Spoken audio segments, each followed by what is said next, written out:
Hello, everybody. This is Oromia National Media in collaboration with Symphony News Network. In our today's program, we will discuss about the political atmosphere in Oromia and Ethiopia, especially in relation to last week's U.S. ambassador's political policy statement in the Ethiopian capital.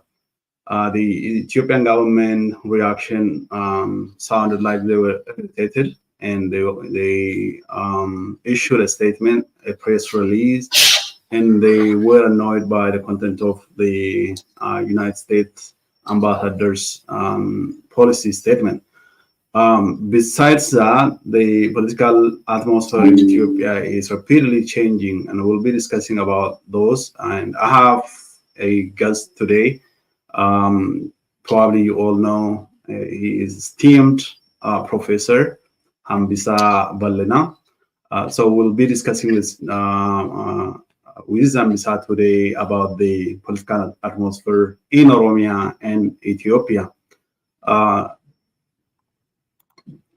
Dr. Ambisa, today I would like us to start by discussing about the Oromo people. Who are the Oromo people, and why do the Oromo people struggle for independence? What is the political context, especially for our viewers from outside Ethiopia who do not completely understand the context of why the Oromo people struggle, and but especially in this era, why are we still struggling for independence?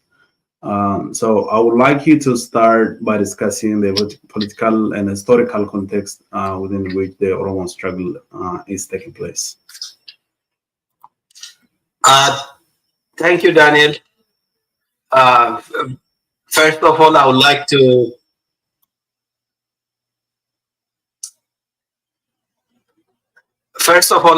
to thank you for this opportunity for having me. Well, in a nutshell, what we could say is the Oromo are an indigenous population in Africa.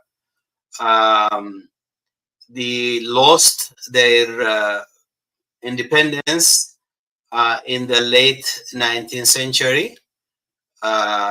It was a collaboration of the then European imperial powers who gave modern weaponry to Menelik, the Abyssinian local leader at the time.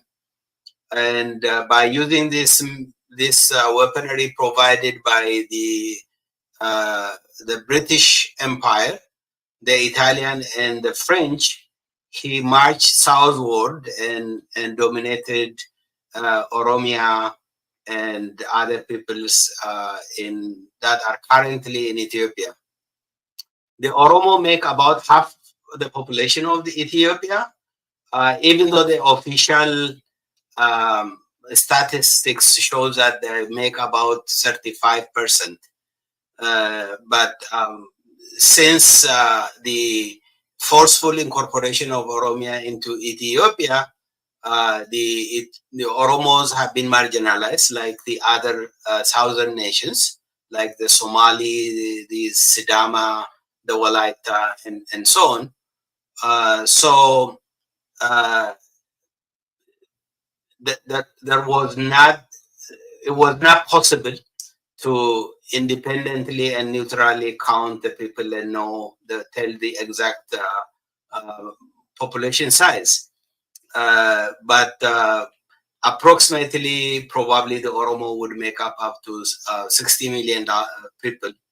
And unfortunately, let alone the Europeans and the far situated countries, even our African neighbors don't know much about Oromia. And this is because the Oromia, after its conquest, it was so dominated. Its existence, it is culture, it is language, its religion, its political system, were all put down, and so the Oromo were reduced to a very marginalized serfdom in the Ethiopian empire. What happened is in the early 20th century, those three nations, the British Empire, the Italians and the French came together. They came into a treaty, and under that treaty, they said exactly, to quote, it says, France, Great Britain, and Italy shall cooperate in maintaining the political and territorial status quo in Ethiopia as determined by the state of affairs at present existing and the following arrangements. So what they did is they wanted the Ethiopian empire to remain intact. So the Ethiopian empire was formed as a dependent colonial power, not having any technological or industrial advancement, but relying on the advancement of these Western powers. And since then, that was really incorporated in the foreign policy of the Western powers, including America.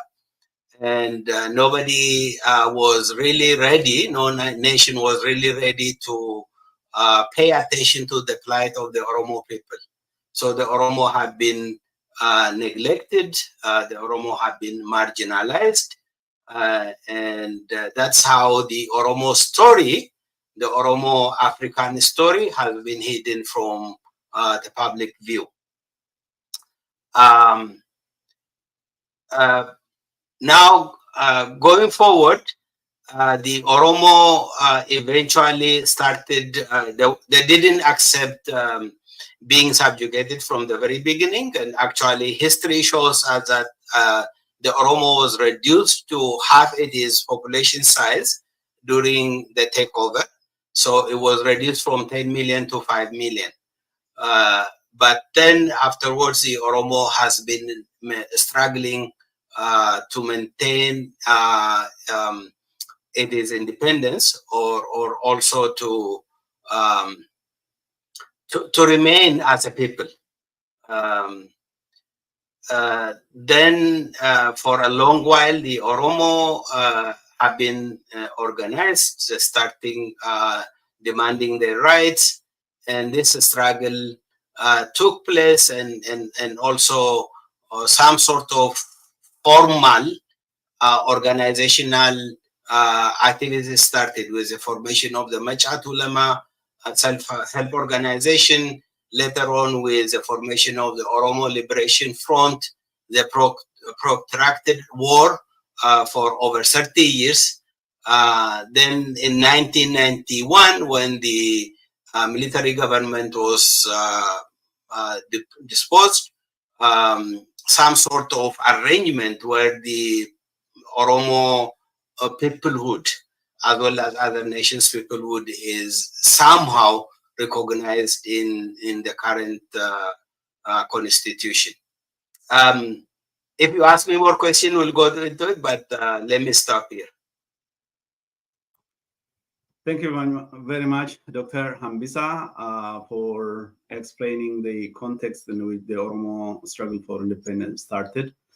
When we look at since the Oromo Liberation Front and Oromo Liberation Army have been established and took over the organized struggle of the Oromo people, a number of changes happened in 1991. As you mentioned, the previous capitalist communist regime of Ethiopia was disposed, and the transitional government was established. OLF was part of that transitional government, but the EPRDF at that point viewed the OLF as a threat to its future if Ethiopia was democratized and an election was held in which the OLF really participated. So the EPRDF pushed it out of the transitional government.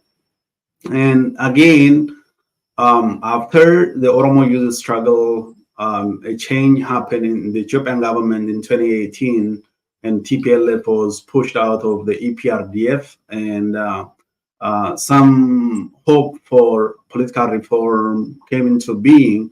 Abiy Ahmed coming as the Prime Minister of Ethiopia.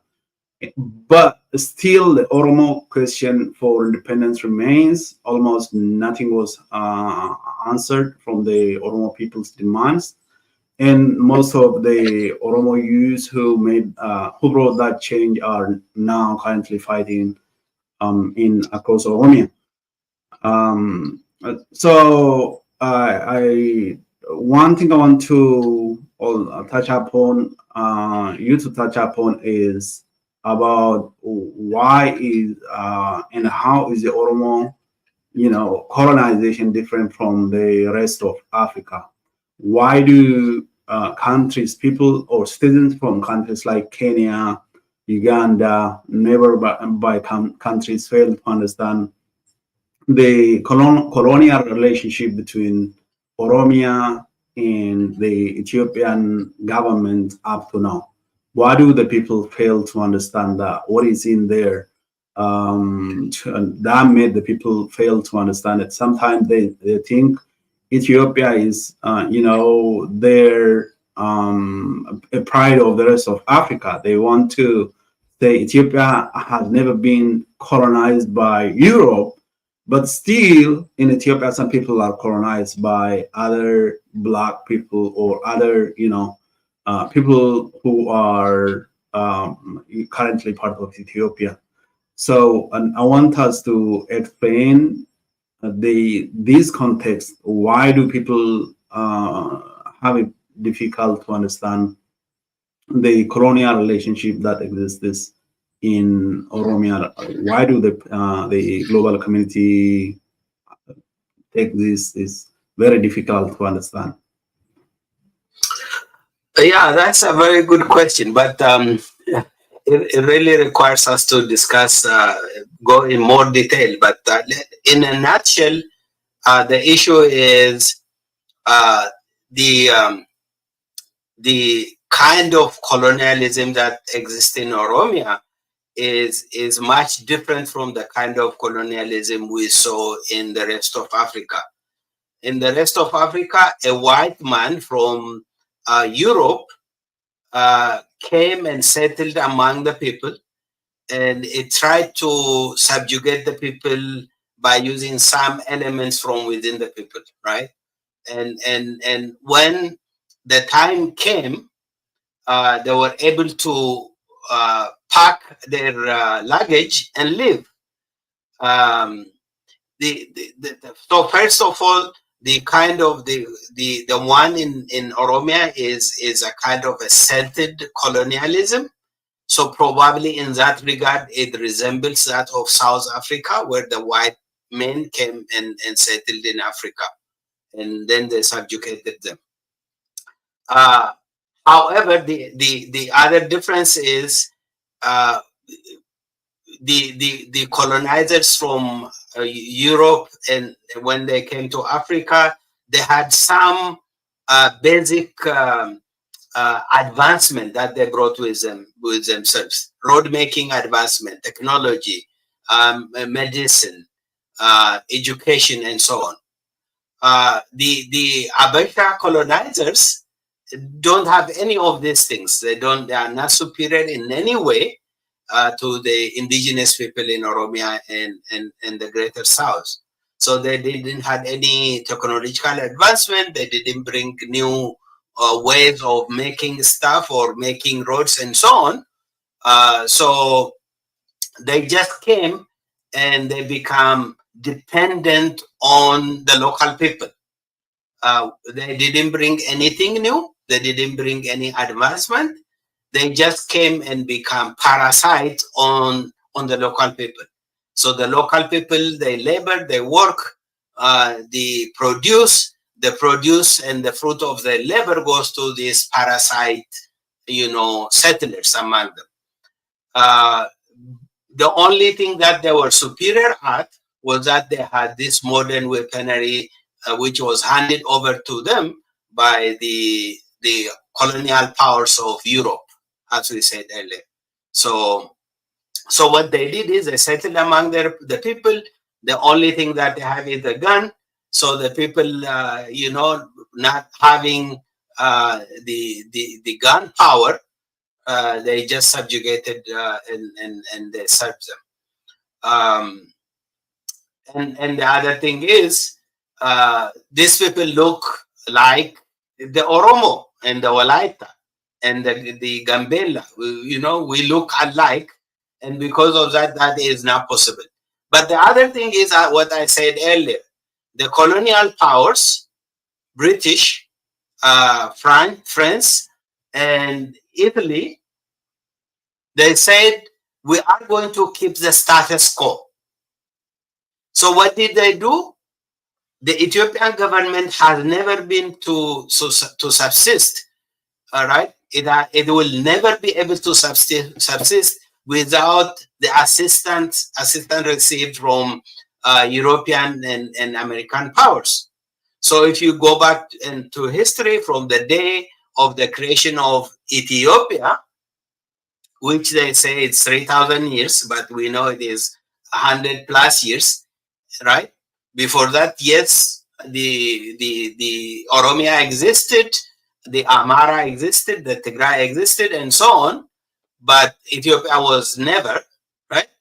But from that time on, Ethiopia either leaned on the European powers in America, the Western powers, or they leaned on the Russia. From 1974 to 1991, in the name of Marxism, they relied on Russia and got modern weaponry and assistance from, you know, military advice from Russia. And that's how they kept it. So what happened is, now the established state called Ethiopia was given this heightened status. They said this is it's a unique, it's an Ethiopian exceptionalism. Was never colonized by a Western power, and everybody listened, right? And the amazing thing is, like in my day-to-day activity, I met with some people, and when they knew that I am from that part of the world, oh, they said, oh, Ethiopia is such and such and such and such, and I say no, and then they start arguing against me. These people have never set foot in Ethiopia.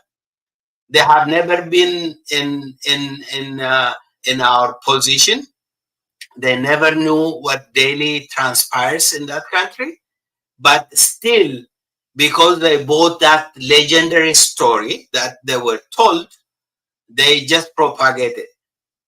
And I know the governments, the American government, the British government, the Italian government, the French government, or any other government exactly know what is going on. However, they are only pursuing their own interest. And in the pursuit of their own interest, it really doesn't matter if the Oromo were subjugated or marginalized. It didn't matter if the Walaita were, millions of them were killed and still remain in subjugation. So what happened is this legendary story has been adopted by our African nations, our African neighbors. Like you know, everybody in Africa, because the African map was not really following it is what do you call natural development. It was an imaginary or an arbitrary making of nations. Like the issues we have in Rwanda and Burundi, for example, the same nation were cut into two, right? The Hutus into two, the Tutsis into two, the Oromos into 3 or 4 places. So what happened is this has happened, and these African nations have their own issues to deal with. So they don't want to touch on the Oromo case. And if the Oromo demand their the Oromo get their independence, maybe, or the Oromo cause is advanced, and then probably some nations, their internal issues will also surface. So because of that, they have to keep it under wrap, I think. Thank you very much, Dr. Ambisa. So in terms of population, as Dr. Hambisa mentioned, the Oromo are about 60 million, close to 35 to 40% of the Ethiopian population. So that means the Oromo population is almost about the sevens or eights in terms of number in Africa. So the size of the Oromo people is almost about the size of Kenya, and it's bigger than about 47, 46 countries in Africa. And this, in terms of population, it's about 27s, around 28s, and globally. In terms of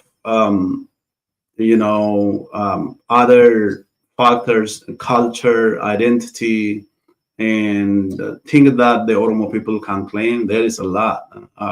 Ethiopian, all Ethiopian athletes, you can say most of them, about 90% of Ethiopian athletes are from Oromia.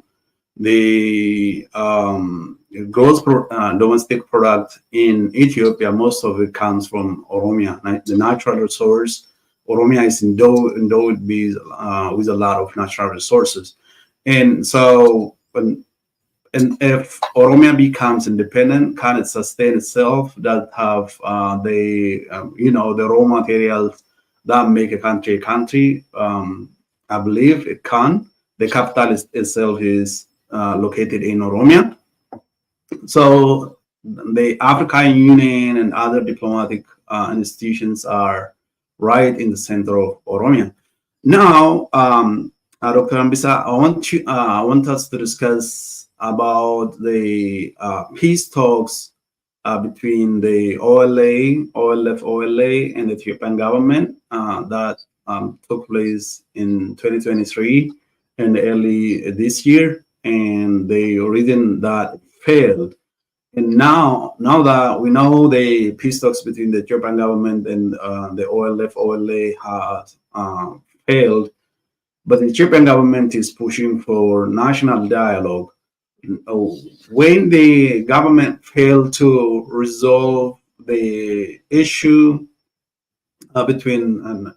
peacefully resolve the political crisis in Oromia with the OLF-OLA at the global stage, at this time the Ethiopian government is pushing for national dialogue that is overseen by the government itself.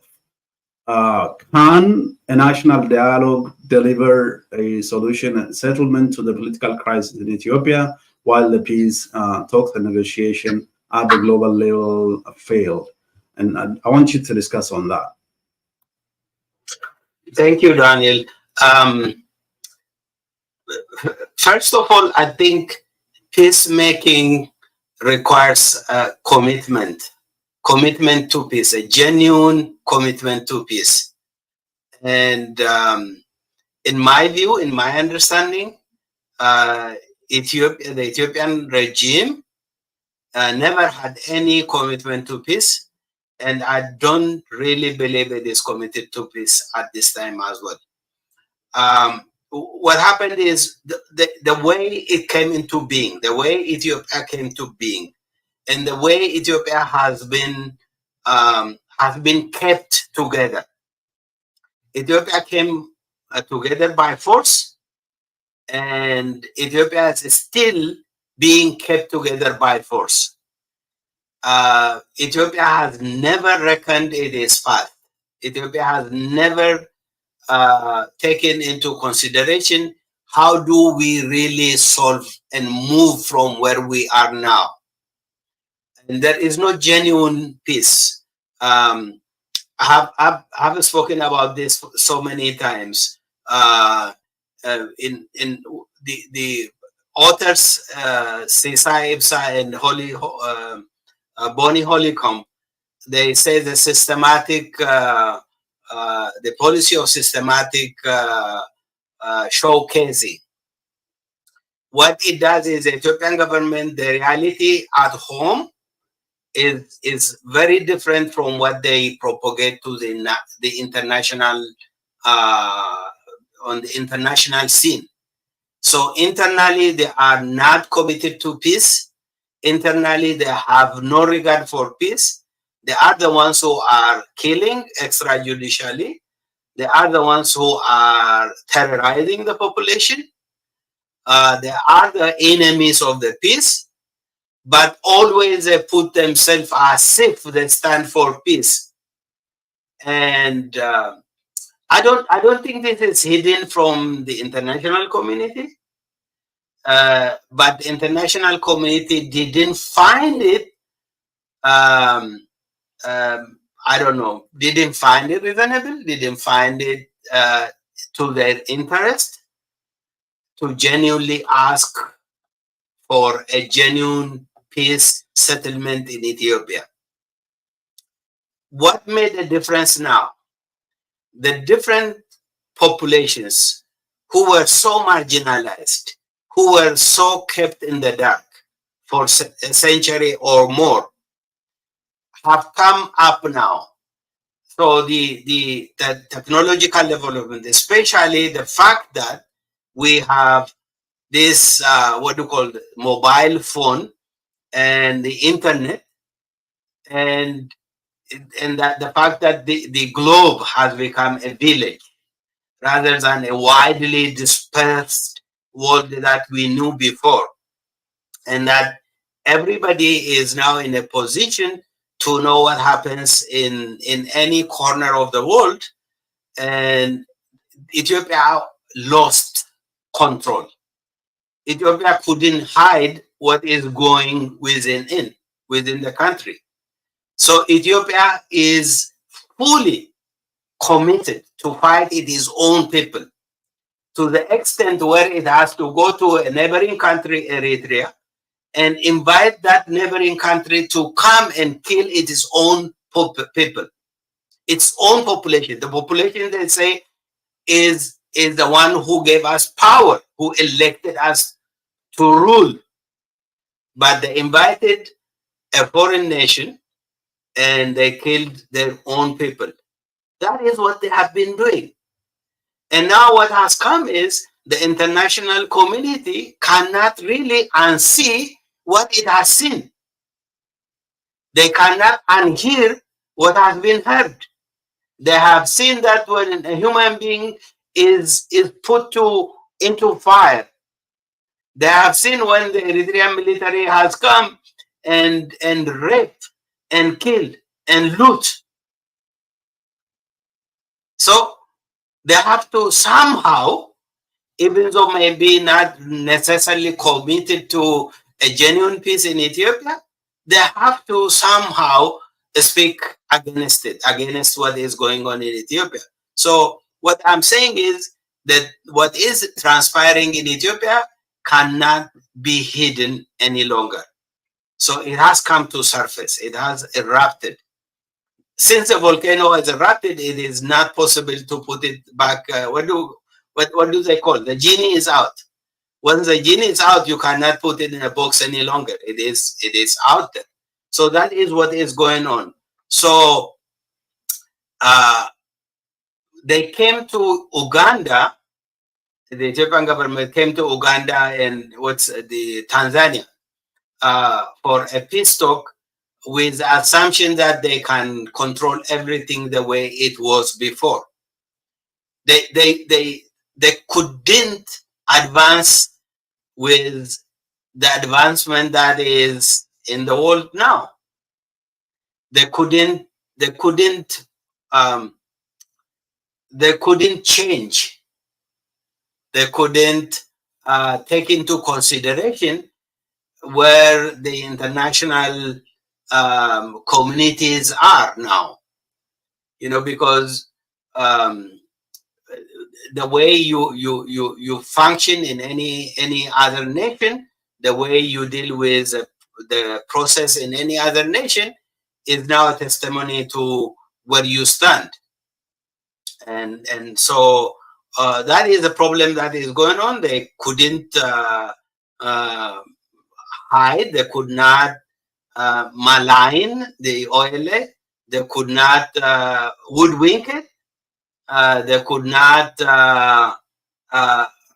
wrap them under control. So this issue has come to the front, and I think that is what is going on.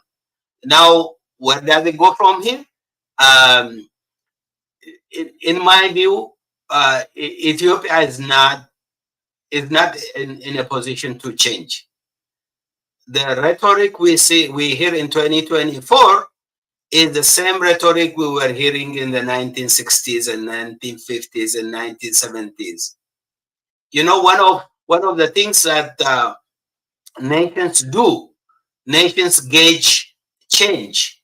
Nations see where the world population is, where advancement is taking us. So whether they like it or not, they have to come to terms with the change and make a necessary adjustment. The Ethiopian government, the Ethiopian regime has not made that adjustment, and I don't think it is in a position to make that adjustment. So when they are talking about national dialogue now, they are saying, you know, you just we would hoodwink you. You have to pretend that you don't know anything and follow suit, and that's not going to happen, and that is not possible. So no, a national dialogue is not possible under the current circumstance. The national dialogue that is going on is the Ethiopian government with its own self, with the Ethiopian government. The PP against its subsidiary parties like Branu Naga's party and so on, but not with really with the possibility of bringing a genuine peace in Ethiopia. The registered political parties like the OLF, like the OFC, or like the Inat party or other parties in Ethiopia, which are really functioning in that country, they have already said we cannot participate because there is no security. How would you you see when they come to a meeting and these guys are coming in their military uniform with power and they say we are going to dialogue with you. It's not possible. So first of all, the process needs to be neutral. It needs to be transparent. It needs a genuine, neutral third party who would lead the negotiation process. It needs to be in an environment where you have safety to send your people and talk, right? And all these things are not going to happen now. So they are the only place that the Ethiopian government has under its control is the capital, the way I say it. Any other place it is, right? Now they are saying the warring parties like the OLA or the FANO or anybody else should come to Finfinne and then you know and the what do you call the commissioners? The commission said we will give you guarantee. They don't have even guarantee for themselves. They don't know when they would be sacked. You know, they don't know if they are going to be able to do anything, right? Like the Human Rights Commission the other day when they were starting to investigate the killing of the assassination of our dear brother Batte, and they were stopped because unless you subscribe to the government and or the ruling party's ideology, the ruling party's narrative and story, or the outcome the ruling party has set for itself, you cannot do anything. So no, I don't think a genuine national dialogue could be undertaken as it is now. Thank you, Dr. Hamisa. So, what is the likely political scenario, and if the national dialogue is not going to resolve the conflict that's taking place in Oromia and Amara region, and the Ethiopian government has refused to give and take, to compromise its positions and requirement of DDR, the disarmament, demobilization, and reintegration requests that it tabled, in Dar es Salaam.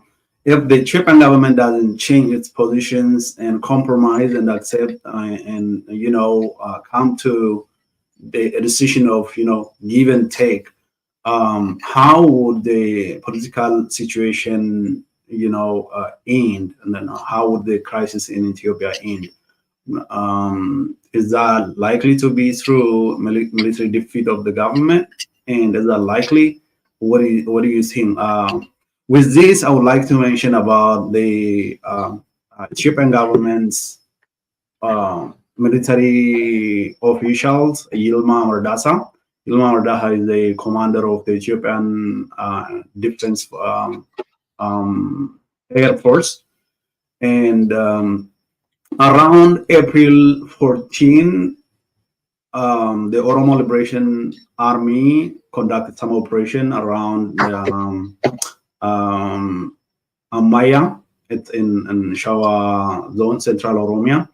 And in that operation, it was said that the government have settled military barracks around the homes of the families and brothers of Yilma Mardasa, who is the Ethiopian Air Force commander.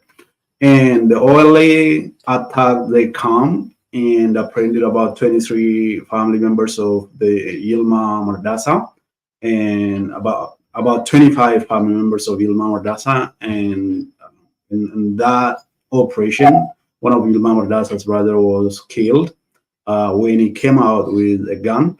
The 23 family members, including mothers and children, who were captured during that raid, were released, but two still remain in the custody of the Oromo Liberation Army. And they recently gave an interview to Oromia national media in which they showed that they are happy, they are with the OLA right now, and they didn't accept the Ethiopian government's settlement of military barrack around their home because they were isolated from the communities. They were not free to participate in social life. They were not allowed to intermingle with the population. They can't go to burial ceremonies. They can't go to funerals. They can't visit family members. They can't have coffee with their neighbors because of the military settlement around their homes. And they were isolated. And now the Oromo Liberation Army freed them. And even though they're great about the days of their brother, they appear to be happy to be with the oil because it's the same people, and they were well taken care of, and they were not tortured or ill-treated at the hands of the OLA. And it was said that Yilma Mardasa, who vowed to retaliate in continuing the attack on the OLA, kept on conducting some aerial bombardment using military jets and drones. And one of those attacks nearly missed his own brothers. His own brothers were almost attacked in one of those government operations. And this tells me the liberation movement by the Oromo Liberation Front, Oromo Liberation Army, has gained ground and have now, and its impact is being felt in the government itself, in the higher ranks of the government itself. So when we look at general atmosphere of the political situation in Ethiopia, how would this crisis end if the government fails to compromise, even though there are genuine changes, there are tangible changes in terms of the military conflict as well as the diplomatic arena? That's a very detailed to unpack. Let me table the Yilma Mardasas brothers issue for a while and talk to how would we come to some sort of solution. As I said, I don't really believe the Ethiopian government has ever been committed to peace, and especially the regime that exists now, he has no commitment to peace. So what's the way out? The way out is, I think, the military pressure is important. You know, the warring, especially the freedom fighters, should keep on pressing while showing their commitment to peace, while showing their commitment to international, sponsored, third-party sponsored dialogue, where they could come together and talk. Then the government needs to be pressured to somehow come to a position where it cannot settle this issue through fighting. The other issue you didn't mention is the other day there was the U.S. ambassador in Finfinne made a speech. In that speech, one of the things he said was, he said detaining critics would not resolve Ethiopia's outstanding issues, and that the political dialogue that the Ethiopians need could be helped by releasing key political figures. So what he's trying to say was, look, it's not possible to end this issue only through war, right? A genuine commitment is important. That genuine commitment is why releasing political prisoners.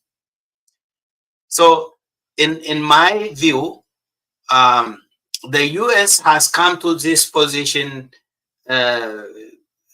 right very recently. I think I have not seen this straight, direct talk where you say, "Okay, we see what is happening, and unless this come to an end, it's not possible to bring a genuine peace in Ethiopia."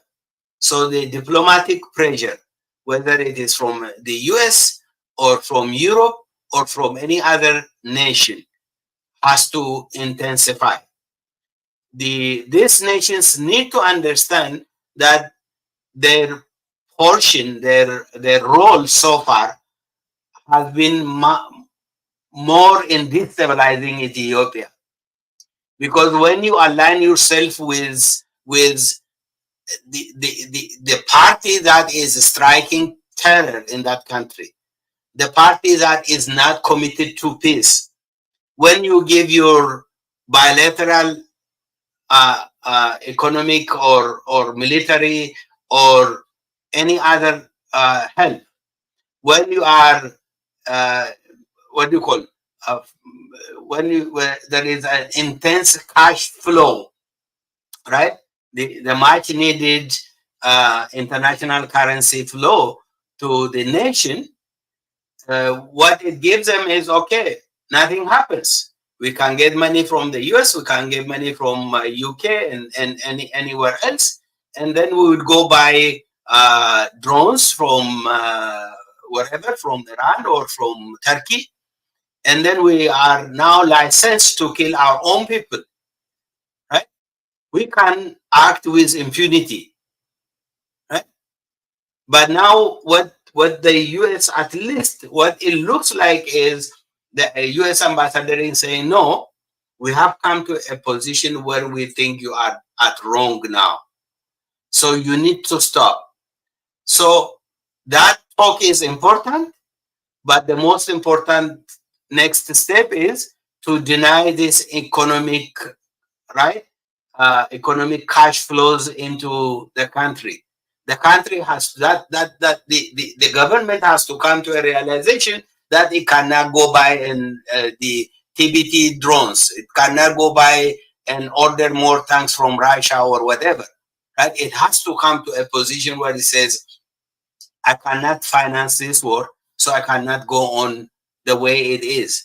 That means I need to amend my way. I need to make a change. I need to listen to the international community's plea. I need to listen to my own population's plea. Right? Unless that is happened, I don't think it is possible. So the Ethiopian regime has to be stopped by force. If that force is as from the fighting forces or from the international community, where they deny this bilateral or unilateral help that they have been giving to the country for forever. Remember that treaty we talked about earlier. That treaty says, the first article of the treaty says, we keep the status quo. And then the fourth article of that treaty says, in the event of the status quo laid in Article 1 is being disturbed, France, Great Britain, and Italy shall make every effort to preserve the integrity of Ethiopia. So what they are saying is, whether the population is at risk, whether the Ethiopian regime fights its own people the way it did in Tigray and the way they are doing in Oromia and Amara now, we are going to stand by Ethiopia regardless of what. That needs to be changed. If that change is made, and we know that the Ethiopian government wouldn't be able to exist for 3 months, for a quarter, without assistance being given by Europe or America. And that needs to stop. If that stops, and if they also pressure the government to come to a negotiating table, then it is possible. Otherwise, the only choice that would be left is somehow to militarily defeat them. Thank you for reading about the United States ambassador's policy statement on human rights and dialogue. Despite that statement was, it was torn down, the Ethiopian government found it irritating, and they had to issue a press release in which they said the U.S. ambassador gave us unsolicited advice about how to run the affairs of the Ethiopian government. They said the statements were not factual. They were also rotated for because the ambassador mentioned, what they said are worrying to, forcefully change an elected government. In the first place, Abiy Ahmed was, of course, he was a member of EPRDF and came into power after the Oromo youth struggle. And he expelled TPLF from EPRDF and created a new party called Prosperity Party. According to Ethiopian law, a party has to, collect a signature from the public in the thousands and submit that to the Ethiopian Election Commission. The Election Commission has to take time and examine the evidences of and this political establishment, and finally include it and allow it to participate in elections and the like. Prosperity Party came into being immediately. It was recognized and it was allowed to participate in election, but not to participate in election. it was established now and became the leader of the country, like the ruling party. And that is like a kind of magic, how Abiy concocted, a political party that then became the ruling party in the Ethiopian political empire. It showed there is a vacuum, the political vacuum. There is the public have no say about what happens and who comes to power in that country. The Prosperity Party of Abiy Ahmed went to the election in 20, I think it was in 2020. It went to election without participation of any genuine political opposition, leaving the OLA leadership in jail, and house arresting the leader of the Oromo Liberation Front that was registered. Dawood Ibsa was on house arrest. When it comes to OFC, Oromia Federalist Congress, the high-ranking political figures in the organization, in the party, such as Jawar Muhammad, Bakare Garba, were all put in prison. And it was in the absence of all genuine opposition political parties that the the Prosperity Party went to election and legitimized its own rule on the people. Now they cite that election and say a unelected government. Can we even say the Ethiopian government's unelected government? Also, why was that the Ethiopian government was so irritated at the toned down political the policy statement of the United States? And what do you expect the U.S. to do? The U.S. ambassadors, including Masinga, and Mike Hammer, were the mediators that were part of the peace talks in Tanzania. They have seen what every side have tabled, and they have found that the Ethiopian government side was uncompromising and lacking content, and it didn't gauge, the political situation at this moment, and it wouldn't result in a resolution of the crisis. That's what they understood. So I feel the OLA at the peace talks have gained a lot of a victory in terms of diplomatic victory, and that's what pressured the American government also realize the real situation in Ethiopia and issue the statement press release. But the Ethiopian government was so irritated, and if you like, and I want you to discuss on that.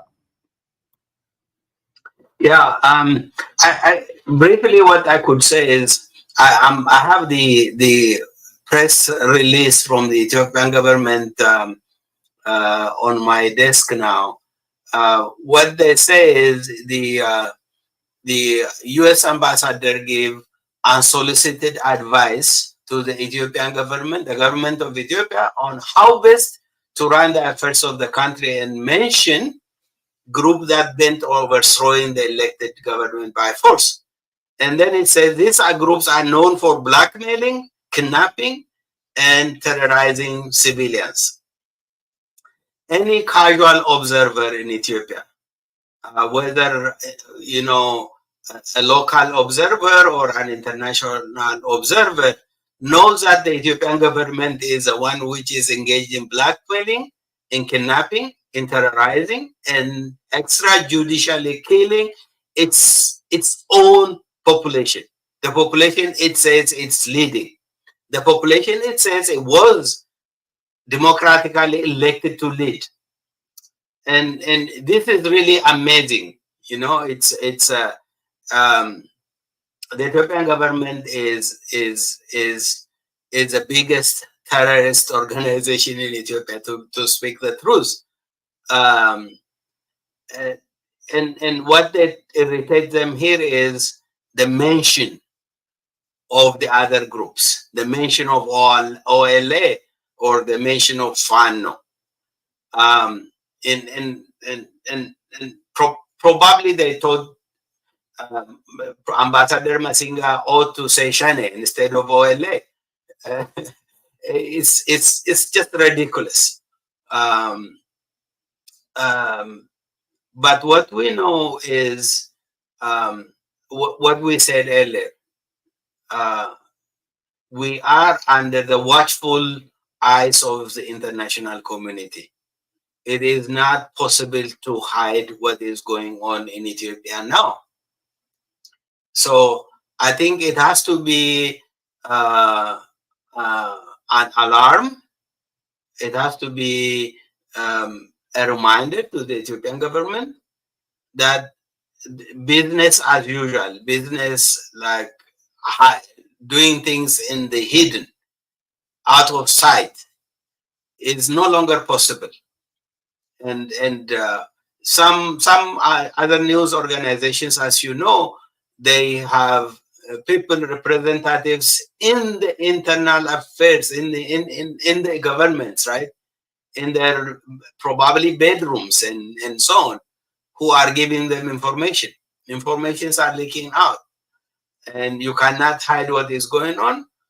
So the best way, instead of trying to woodwink people, instead of trying to bamboozle, is to come to terms that we need to do things in a very genuine and transparent way.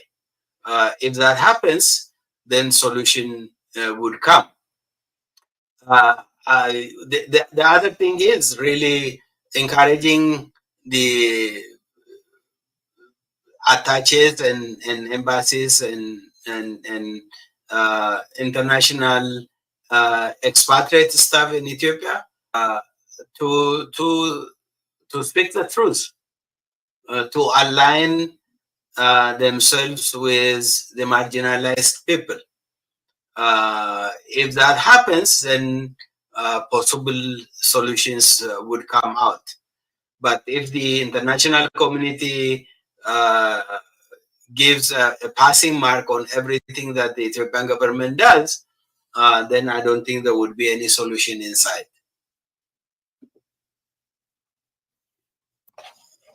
So with all this going on right now, what do you think would be the best outcome for the Oromo people? What are the core questions of the Oromo people that are not answered? And, you know, what is the best outcome? What are the scenarios for the Oromo people?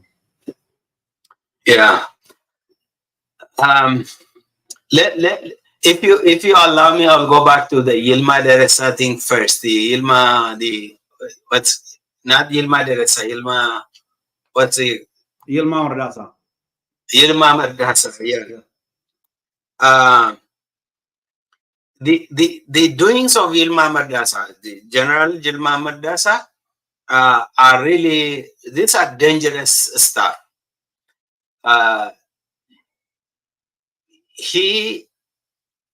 If by association only, anybody who is related to me is really supporting me because I'm their brother, and when I'm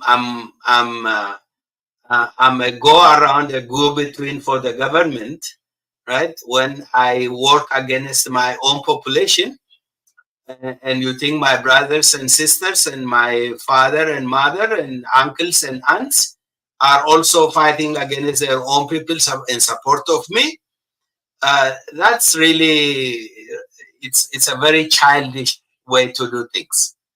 And what he did in trying to only protect his family, his position as the commander of the Air Force, the high-ranking official of the Air Force, his position was to safeguard all of Ethiopians, right? And if you go to Amaya, then his position, first position, to be protect all Amayans. But what he did is he went to his home. Only the 25 people in his very close circle. So what they did is he really disrupted the social fabric. These 25 people were alienated from their neighbors, right and left. They were considered as enemies of the community. He exposed them. So either his thinking was really childish, or I don't know if he was, I don't know if this was protecting those people, making them enemies of their own community. And if you remember, one of his brothers, I don't know which one, he said he has a son who is a member of the OLA. And now he's saying, this Imam al-Nasa is saying to this brother of his, your son is your enemy. Your son, who is a member of the OLA, is your enemy, because he is the enemy of the Ethiopian government. Then his brother has to consider him as if he is also his enemy. And that's wrong. So if protection was provided, that protection ought to be provided for all Ethiopians, if that is the case. If you have this mentality of protecting all Ethiopians, all the people, then why do you first of all fight against the OLA? Why do you say, you are not allowed to self-govern, you're not allowed to exist? How many times did they vow to finish off the OLA within 15 days? For how many years? Over the last 6 years, we have heard them repeatedly saying, in the next 15 days, we will get rid of them. Right? But the OLA grew larger and larger and stronger and stronger. And the OLA was said to be in West Wallaga. Now the OLA is everywhere. The OLA is in Finfinne. The OLA is in Shaga. The OLA is in Bishoftu, and Akaki, and so on. So the issue is really, if the government is really, or Yilma himself is really committed to peace, then the first thing he should do is they have to take stock of what they are doing, how they have been governing, right? When you go and burn houses with all their contents, especially our very poor farmers in the rural area, when you burn their homesteads and homes, and sometimes them inside their houses, what are you telling the people? You are saying, we are your enemy, you are our enemy, we want to eradicate you, we want to finish you off, we don't want you to exist. Even in your misery, we don't want you to exist. We have relegated you to serfdom. We have relegated to poor existence. But even this existence, we don't want you to have it. And so that is an issue that needs to be addressed. And what is the Oromo question? The Oromo question from the very beginning was, I want to be an owner of my own destiny. I want to shape my destiny. I want to shape my fate. I want to be, right? I want to elect my own leaders. I want to govern my own affair. I want to be, make association with anybody I want to with. And sever any unfruitful and proper, unwarranted relationship with anyone I don't want to associate with. That's human rights. And I want to be free, right?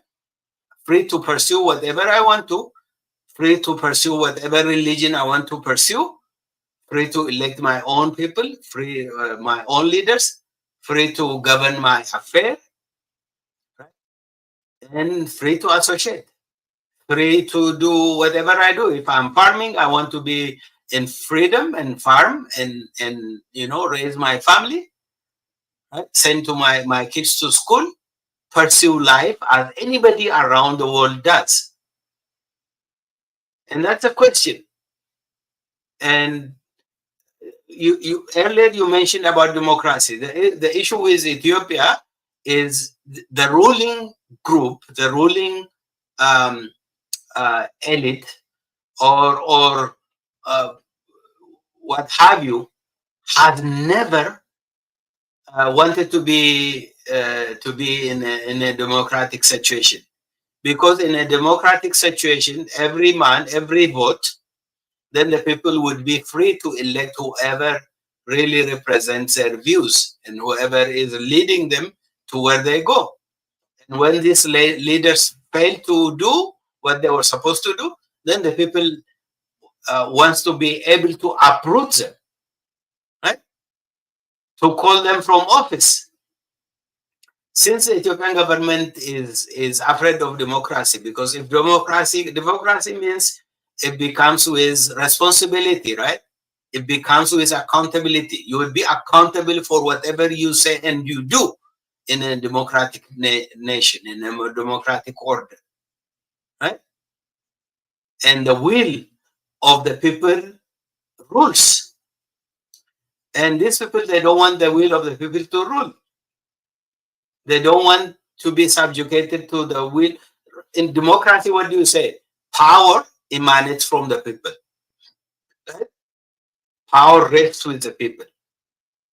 It's the people who would say, okay, part of this power I have, I want to share it with this group voluntarily, so that this group would organize me and lead me. When they fail to do that, then I will call them off and elect somebody else who would lead me according to right, the values I set. So the Ethiopian government or Ethiopian regime has never been a friend of democracy, and it is not a friend of democracy and human rights. That's a problem going on. Yes, we have come far. Just to answer your question, in the 1960s, the questions were land to the tiller, and the national recognition of nations and nationalities, right? The ability to self-rule, right? And also democracy, right? In the last 60, 50 years, here and then we have achieved certain things, not necessarily in the way it was planned initially, but somehow we have made progress. Land is now no more in the hand of a few, even though this government, the current regime, has made it in the hand of a few, right? They sell the land as they wish. They you know, what do you call? They uproot the indigenous people from their land and sell their land. But even this probably is a little bit better than it was in the 1950s and 60s. And then we have come to a position where every nation and nationality has developed its culture to some extent, freedom to develop its culture to some extent. And to some extent, I say, because it's not fully done. The nationalities and nations have been recognized to some extent, but self-rule was not really implemented. And the current regime and some of those who are fighting against it, they just want to eradicate that too. They want to take it back and form a unitary government where they can rule as they wish. But we have come so far. And the nations have been able to develop their languages to some extent. But that is also being under question now. It's being questioned now. So we are at a crossroad as we are now. We don't know where we would be 5 years from today. Are we going to be better off from the 2018, where we get rid of the EPRDF, or are we going to be in a much worse position than we were in 2018? The way it is, the progress we see is not a progress. Actually, it's a regress. We see a lot of regressing happening, right? We're going backward, right? So the right to self-government is being questioned. The right to use your language is being questioned. The right to elect your own leaders is questioned. Now somebody, an individual who sits at Minilik's palace in Finfinne, is electing all the leaders around the nation. And that's absurd, right? So there are many things that are in question. We have come so far, but there are also many things that are being questioned. And so it's we are in a kind of a limbo as it is now. Thank you. Thank you, Dr. Ambisa. So recently, Abiy went to Nekante and said he felt at home, and this time he said, "I came to my people and I feel very good." And he stated, tried to speak the language of the people, and they said we have been oppressed and colonized for over 100 years by the bad people, and now we have to unite. We have to address our security problem. We have to economically be resilient and focus on the economy. And it was just a lip service to the Oromo people when you evaluate, when you assess it.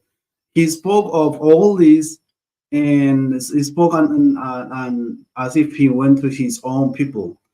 And then he went to the north and he inaugurated a resort, a very huge resort, a very standard resort, and inaugurated a bridge on the Abai River, Blue Nile River in Bayar Dar. So, like in the Mara region in Gondar, there was that resort that was inaugurated in Bayar Dar. They inaugurated that modern bridge over the Blue Nile River.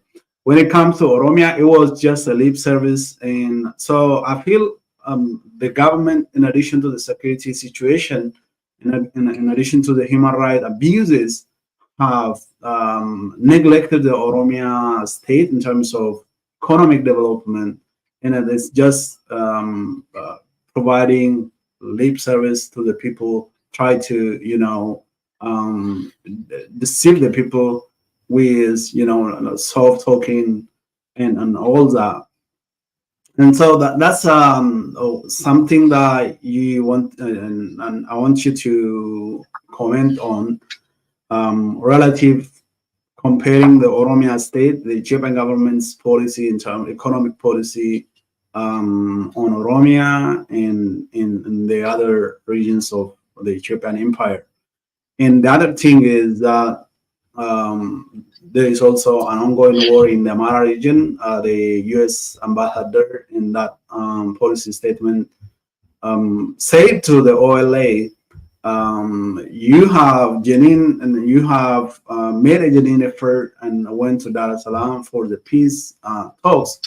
Don't give up. And this is a huge statement from a U.S. official. And the U.S. policy has not been done, especially when it comes to the Oromo struggle for self-determination and independence. And this is a huge diplomatic victory for the Oromo Liberation Front, Oromo Liberation Army. In addition, I think that should most likely have also pressured the American government to, stretch their hands to other political oppositions, especially Oromo political opposition. The U.S. officials, Mike Hammer, the U.S. Special Envoy to the Horn of Africa, made the political leaders, Oromo political leaders in the capital. They spoke with Dawood Ibsa of the Oromo Liberation Front and Mara Gudina of Oromo Federalist Congress, and they discussed about the future of the country.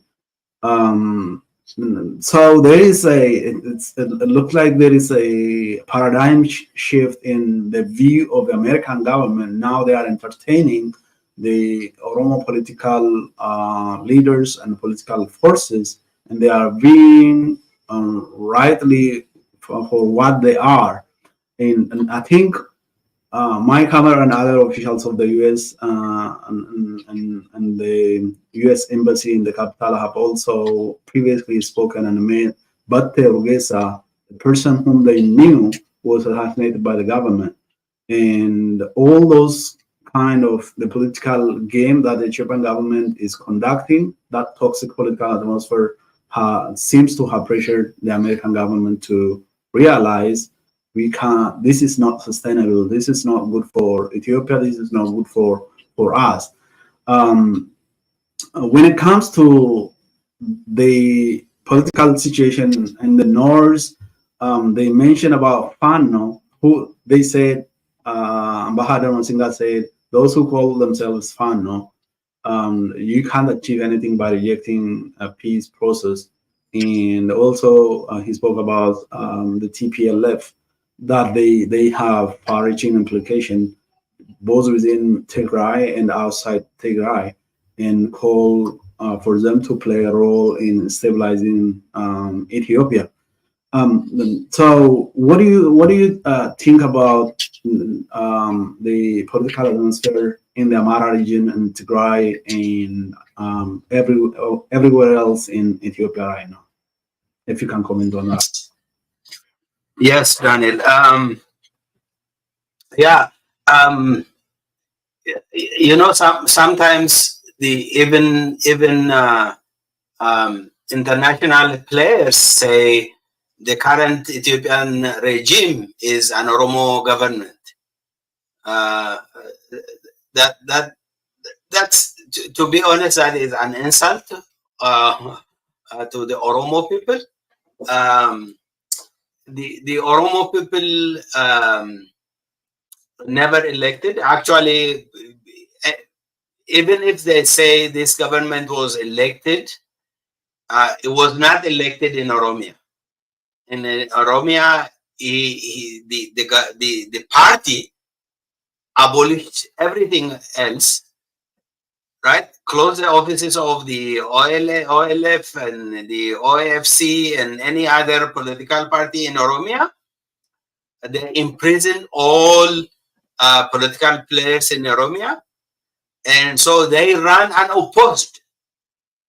So if only the registered party members of the Prosperity Party, members of the Prosperity Party, went to the elections and cast their vote, then all PP contenders would be elected. That's what happened. So when there is no choice, it's not an election. An election is where the opposing parties or opposing ideologies, opposing plans for the future, opposing dreams come to the public, and the public makes a choice. And that choice was not given in Oromia. That's number one. The other thing is, when Abiy came to power in April 2018, the first region in which a military, what do you call it? The military rule was instituted was in Oromia. Since then, many parts of Oromia are still under military rule. The military rules as it wishes. It kills whom it wishes to kill. It rapes whom it wishes to rape. It detains whom it wishes to detain. It does whatever it wishes to do. So the Oromo have been under siege since 2018. The Kero movement, the Kero who brought down the APRDF government, the TPLF-led APRDF government, were imprisoned, they were killed, they were co-opted into the Prosperity Party by force, or they were forced to go and join the OLA. The political organizations are no more. There is no genuine political organization in Oromia now, right? The OLF and the OFC, their offices were closed, their leaders were imprisoned, right? And they were not given any free move. There is no movement.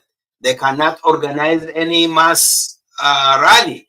They cannot go and speak to people freely. So Oromia is under siege.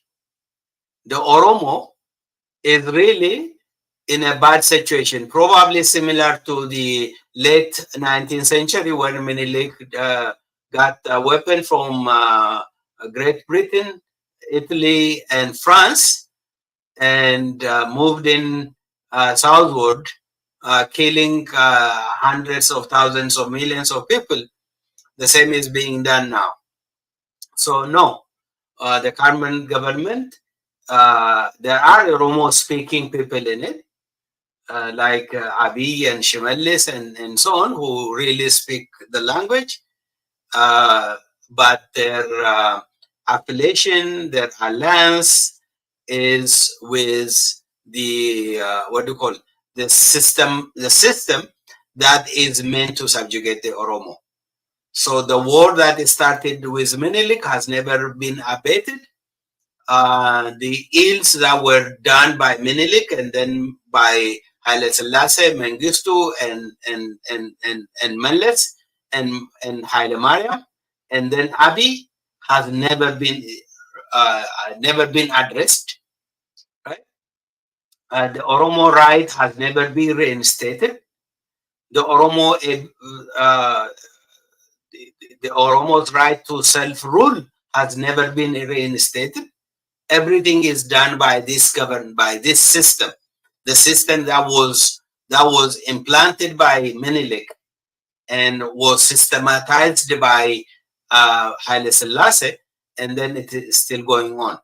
So when people say this is an Oromo government, it is really an insult, where they say, you know, since we determine for you how things go, and we tell you that it is your government, and you have no option other than to accept that it is your government.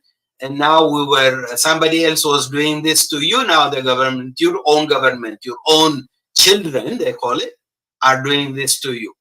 But their children is doing that to us. And the Oromo has been in a worse situation since this regime came to power. The one you said when he went to Nakamt and other places said, yes, he speaks the language.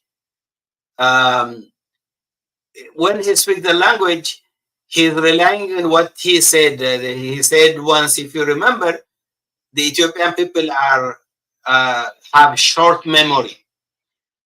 So what we did to them yesterday, what we told them yesterday, they don't remember.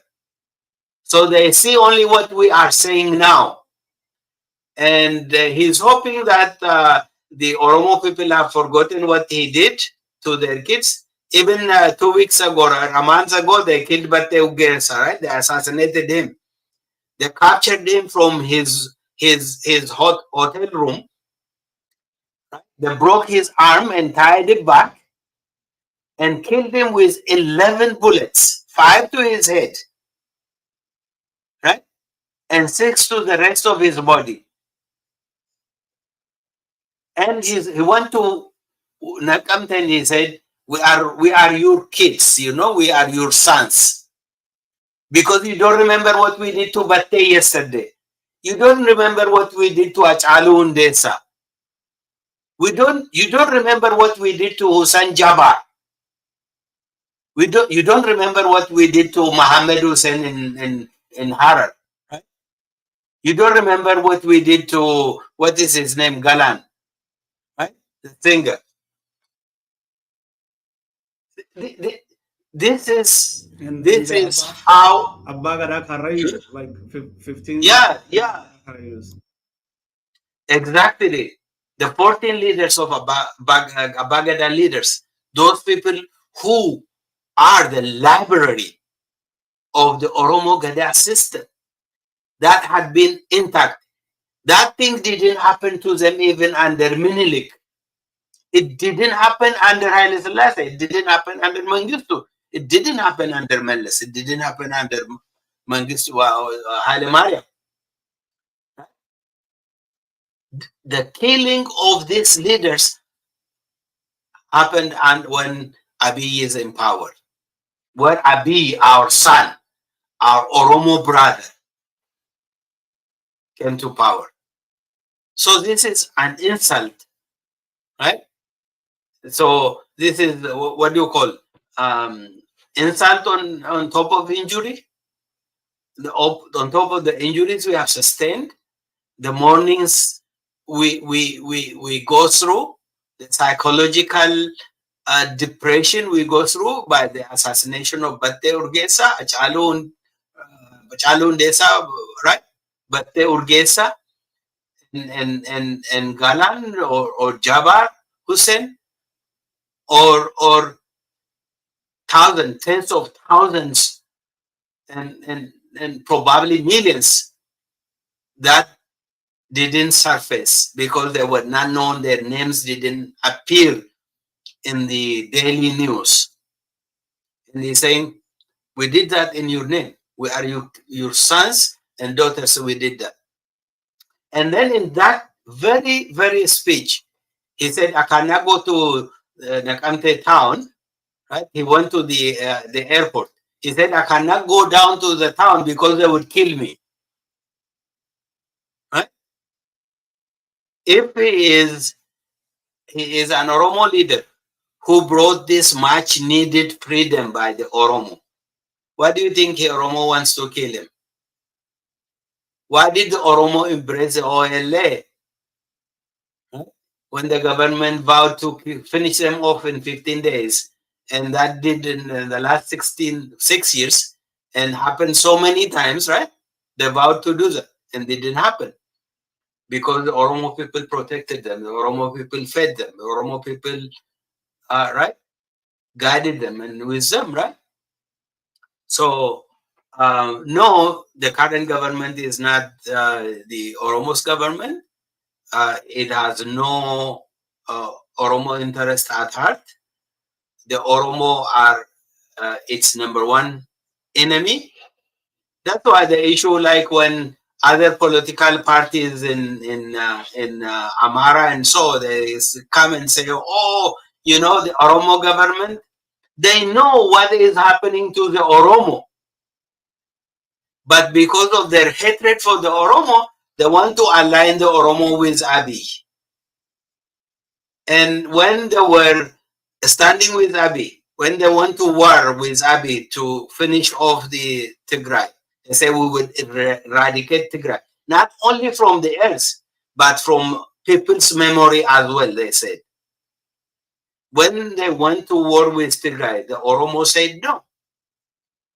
There is no Oromo intellectual, Oromo elite who came out and say, yes, I support the war in Tigray. No.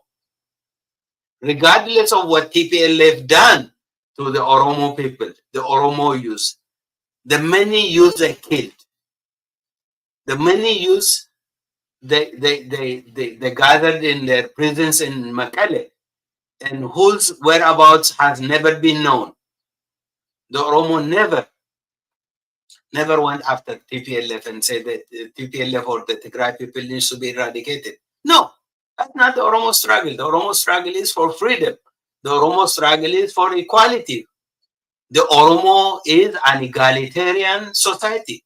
Oromia is an egalitarian society. The Gada system is an egalitarian society where we say everybody has a right to exist and the right to pursue his or her own dreams, right? We're not after people. We are after our own rights. We want to establish our own rights. We want to exist as a people, determine our fate as a people. We were misaligned. We were targeted as a people so that the rights, not only the individual rights, but the group rights is very important to us. That's what the Oromo struggle for. And so Abiy has said many times that, I have done for the Amara more than I've done for anybody else. He said he has done for the Amara more than any government does. In whatever looks like, until the moment came last year, where they came to threaten his position. He was for them. He was doing everything with them. They were also the ones who kept him in power. They said he is our Moses. He said God sent Abiy for us as God sent Moses for the Hebrew. They said he is our liberator. What happened is the Moses made a treaty with the TPLF. And because this treaty was negotiated by the United States and Abiy cannot renege in this treaty in its totality and be able to survive, his survival requires that he makes peace with the TPLF. And this peace with the TPLF is a breaking point for the FANO. So they said, if you are now willing to get rid of the TPLF and we are going to make an alliance with the TPLF, then we'll be against you now. So the war it's not really a fundamental issue. The war is an issue onto who is going to hold on to power. And so since he is not getting rid of the TPLF or the Tigray, eradicate the Tigray people, not only from the land, also from our memories, the way Daniel Kubret put it, and that is not possible. And when that failed, they become enemies and they are fighting now. That's why you don't find many political parties or any group aligned with the FANO as is. That's why the FANO couldn't make probably political inroads anywhere. It's not possible when you stand that way. So that's one thing. As to the diplomatic win you mentioned, yes, it's a diplomatic win. We need to keep at it. We need to work towards it. The Oromo elite, the Oromo intellectuals need to come together and find a way to advance that relationship so that relationship takes hold. It looks like it's not that strong as it is now. It's a very good move, but the move has not been settled. That really needs a work, right? The fact that the OLA has committed its commitment to peace, its commitment to peaceful dialogue around the round table, that it has nothing to hide. It has nothing that is contrary to any other nation. Its fight is for the rights of its own people. And that is a God-given right, which any nation around the world would do for its own people. So the fact that they were not willing to raise their arms unless there is a political settlement that leads to a referendum where the people make their own decision as to what kind of association, what kind of statehood they want to have. Until that is done, we're now going to start with, you know, disarmament. The first one is really the issue that brought this war into existence needs to be solved. It is only and only if this issue that started the war in the first place is resolved, that we would put our arms down, is a right stand. So they need to keep at that. They have to be open, always open, remain open for any political dialogue by any genuine third party, right? In a very genuine and what do you call it? Neutral, right? Unbiased environment where your safety is safeguarded and where your people's right to self-rule is accepted. Then the OLA or any Oromo political party, whether it is OLF or OFC, we don't fear. We don't have fear from democracy. Democracy is our friend, right? Democracy is a friend to us. We don't want to subjugate anybody. We don't want to take away the right of anybody, whether that body is a major group or a small group. We want, you know, what do you call, minority rights be respected, individual rights be respected, right? Groups' rights be respected. And what has happened is the international community was not listening to us. The international community was not dialoguing with us. They were just talking at us. They were just saying you should do this and that, without them understanding the nitty-gritty of the issues that led us to where we are now. It is the Oromo is the only major group around the globe that doesn't have that is marginalized. Let me put it that way. That's the only major group that is marginalized. And I don't think we want to live on the margins any longer. And any Oromo who understands that we have been suffering on the margins for much of our life has to appreciate that, no, we don't want to be marginalized anymore. We don't want to subjugate anybody. We don't want to take the rights of anybody. But at the same time, we are not willing to be marginalized. If getting rid of marginalization needs to be fighting, or if it is calling for, I don't know, the disintegration of Ethiopia, then let that be.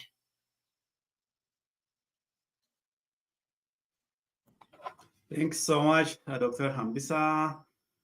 So finally, you mentioned about the FANOs, and of course, we can't finish out today's discussion without saying something about that. The FANOs, they claim they represent the Amara people, but they fight in Oromia regions. They fight in Horogudru, Walaga, in East Walaga zones, crossing border from the Amara region to the Oromia region. And some of them who were settled in Oromia region during the 1984 Great Ethiopian Famine. And the Oromo people welcomed them, gave them land, gave them resources, cattle, and fed them, rehabilitated them. Now they are fighting against the same people who hosted them.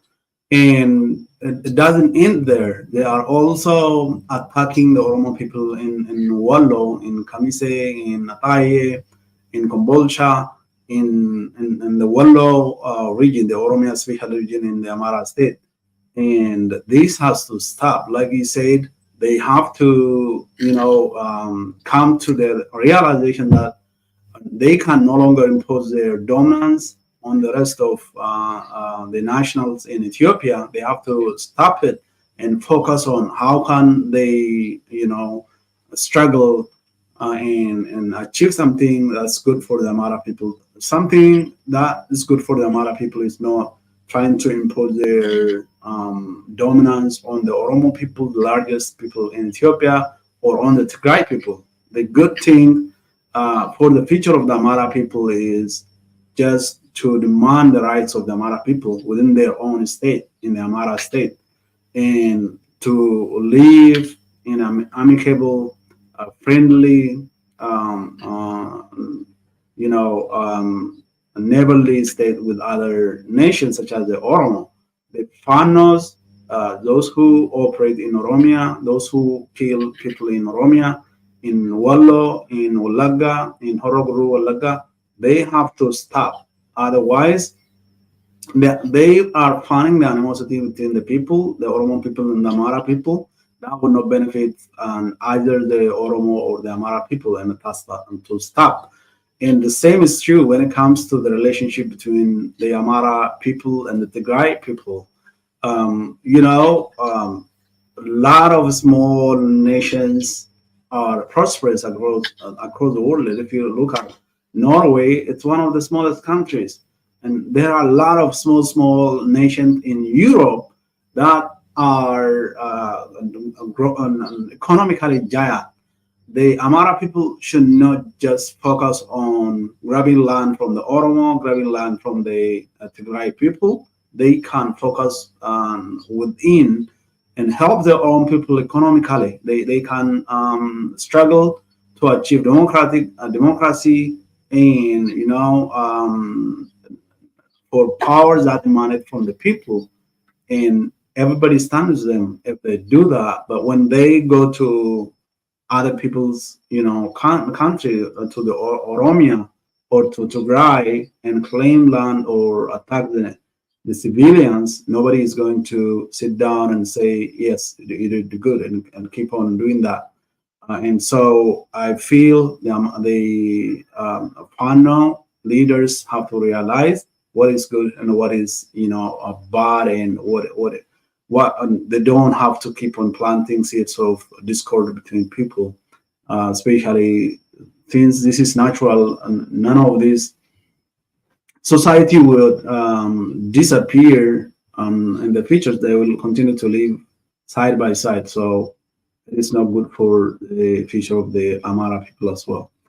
And with that, I think I would like to conclude our today's discussion. And thanks so much, Dr. Amsa, for taking your time this Saturday morning and discussing with me on issues relevant to the political situation in Oromia and Ethiopia. Thank you, Daniel, for having me. Thank you. With that, we will conclude our today's discussion. Thank you, everybody, for staying with us. And until next time,